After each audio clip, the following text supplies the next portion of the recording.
बल्लेबाज अंबाती रायडू अंतर्राष्ट्रीय क्रिकेट से पहले ही संन्यास ले चुके हैं। फाइनल मैच के साथ ही उन्होंने आईपीएल को भी अलविदा कर दिया है। लेकिन अंबाती रायडू अब जल्द ही राजनीति के पिच पर अपनी पारी की शुरुआत कर सकते हैं। इस बात के संकेत भी मिलने शुरू हो गए हैं कि रायडू आंध्र प्रदेश के कृष्णा या गुंटूर जिले की किसी एक सीट से लोकसभा चुनाव लड़ने की भी योजना बना रहे हैं। दरअसल ये अटकलें इसलिए चल रही हैं क्योंकि बताया जा रहा है कि पूर्व भारतीय क्रिकेट अंबाती रायडू अब राजनीति में किस्मत आजमाने की तैयारी में हैं, क्योंकि उन्होंने हाल ही में आंध्र प्रदेश के मुख्यमंत्री जगन मोहन रेड्डी से 2 बार मुलाकात कर ली है। और ऐसे में इस बात के भी संकेत मिलने लगे हैं कि वो रेड्डी की पार्टी YSRCP में शामिल हो सकते हैं, जहां रायडू आंध्र प्रदेश से लोकसभा या फिर विधानसभा चुनाव लड़ सकते हैं। हालांकि अब तक इसको लेकर किसी भी तरह की आधिकारिक पुष्टि सामने नहीं आई है।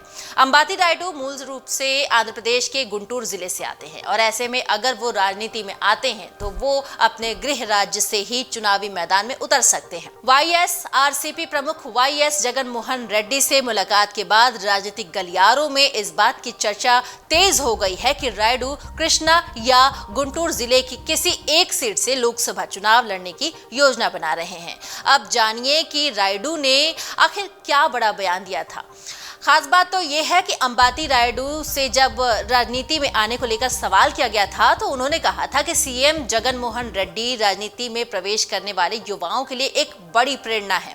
हालांकि अब तक जगन मोहन रेड्डी ने यह स्पष्ट नहीं किया है कि रायडू लोकसभा चुनाव लड़ेंगे या फिर विधानसभा चुनाव। रायडू ने टीम के लिए 55 वनडे खेले हैं, जिनमें से 47.05 की औसत से 1694 रन बनाए हैं, जिसमें रायडू के 3 शतक भी हैं और 10 अर्धशतक भी शामिल हैं।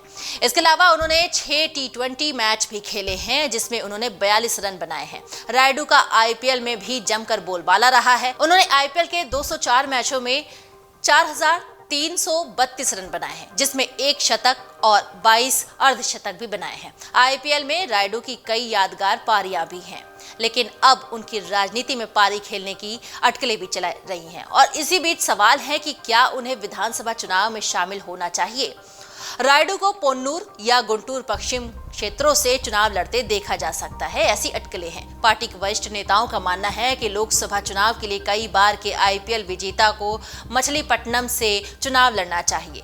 सीएसके के इतिहास में रिकॉर्ड 5वीं बार खिताब जीतने के साथ ही रायडू की आईपीएल से भावनात्मक विदाई हुई और दाएं हाथ के इस बल्लेबाज ने बारिश से प्रभावित फाइनल में 8 गेंदों पर 19 रन बनाकर सीएसके को गुजरात टाइटंस को हराकर ट्रॉफी जीतने में भी मदद की थी। और हाल ही में एक इंटरव्यू में रायडू ने बीसीसीआई के पूर्व अध्यक्ष शिवलाल यादव पर भी निशाना साधा था और उन पर अपने बेटे अर्जुन का पक्ष लेने का भी आरोप लगाया था, जिसके कारण उनकी शुरुआती में देरी हुई।